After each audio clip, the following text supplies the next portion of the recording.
Hey, what's up guys? Welcome back to the video. Brandon Nori here.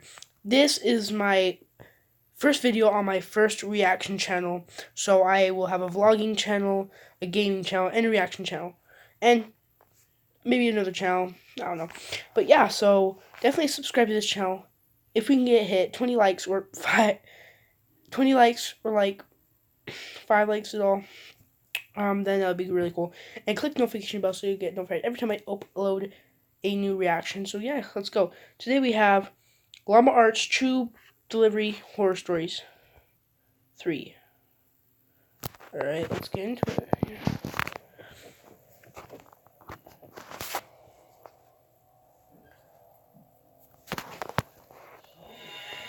I was out doing a delivery one late night. It was probably the longest drive I had ever taken for a pizza delivery. From the pizza place I worked at, it was a 20-minute drive, which isn't pies, so I figured it was a party and I would get a much bigger tip. Navigating the dirt roads at night was always annoying, though. I pulled up to the given address. It was some old, sketchy-looking building, literally in the middle of a forest clearing. There were no cars parked anywhere or any lights on. I put my car in park and called my boss. I asked him to reread the address at least 3 times to make sure I typed it in right, but that checked out. I could tell he was in a really bitchy mood, and he told me to at least knock on the door and check it out. He would normally get mad if we took back 1 pie, but I was afraid of what he would do if I brought back 4. I was insanely unnerved, but got out anyway and forced myself to the front door of the building. Nah, I'd There was no leave. doorbell, so I just knocked really hard.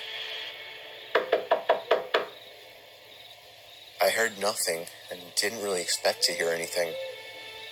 I was extremely disappointed, not because nobody answered the door, but because I was realizing that it was all a waste of time and gas. Yeah. I knocked one more time out of desperation, and then began to hear some kind of rustling noises from inside of the building. No. I knocked again and yelled that I was the No, pizza get guy. out. There was silence now. I felt a bit more uncomfortable now than before. But before I could turn around, I noticed something at the window. There was someone looking through the window. I couldn't tell if it was a man or a woman. All I noticed were their eyes. No. Their eyes were open wider than I knew possible, No. staring Move intently out. Get at out. me. I was disturbed enough by this and dropped the pizzas and ran back to my car. The shitty thing wouldn't start until turning the key for the 3rd time. I drove off the grass and back onto the dirt road, but I felt the car rocking about, shaking and bumping. Something wasn't right. I didn't make it far from the building before I started hearing a sharp scraping sound coming from outside. There was so much resistance that I couldn't even drive. The car came to a stop. I got out of the car to check what the hell was wrong. A chill ran up my spine as I began to feel like my heart was constantly skipping beats. My tires had been slashed and had completely fallen off the rim. Not just the front, though. All 4 tires were slashed. Oh. I realized somebody did this when I was knocking on the door to that building. Instead of running, I got back in the car and locked the doors. I was so close to that building, I could No, practically thank you. see it from where I was, if it weren't for the trees blocking the view. I dialed 911 and explained everything to the operator. She told me the cops would be over as soon as possible and that I need to stay hidden. I asked her if it was advisable to stay in the car or run, and she told me it would be best to stay in the car with the door locked. Why? I mean, She asked me to stay on the line I'd with her run. until the cops arrived. My whole body was shaking. In all directions, there was nothing but dark, seemingly endless forest. I knew it would take forever for the cops to get there. I was not comfortable with sitting in that car so close to whoever did this. The next part, though, is what utterly destroyed me. It still shakes me to this day, and I hope nobody ever has to experience this kind of fear.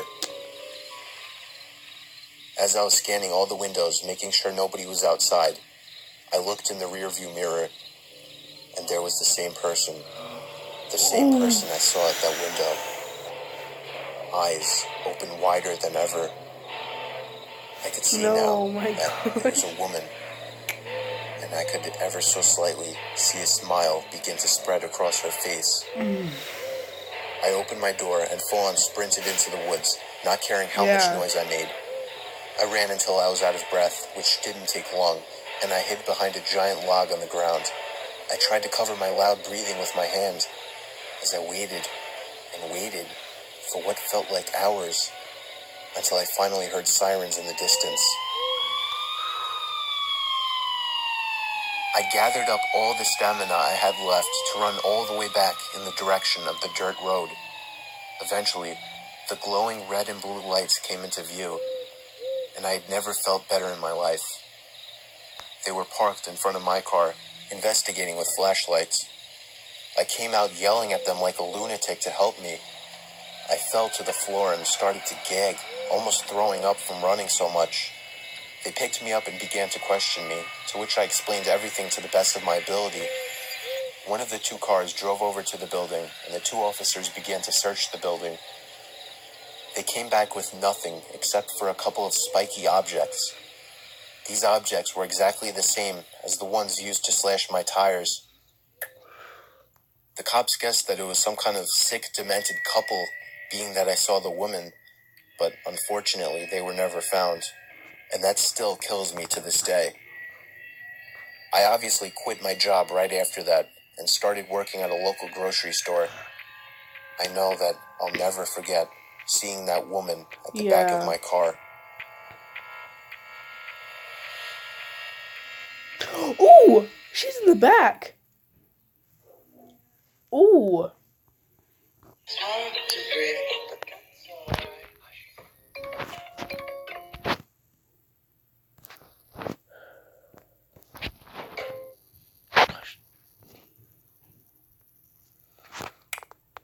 Thanks, guys, for watching. And sorry about the ad. I cannot control the ads. I wish I could. But thanks, guys, for watching. And subscribe. And don't forget to subscribe to my new reaction channel. And don't forget to check out my other vlogging channel, Brendan Norrie Vlogs. So, thanks, guys.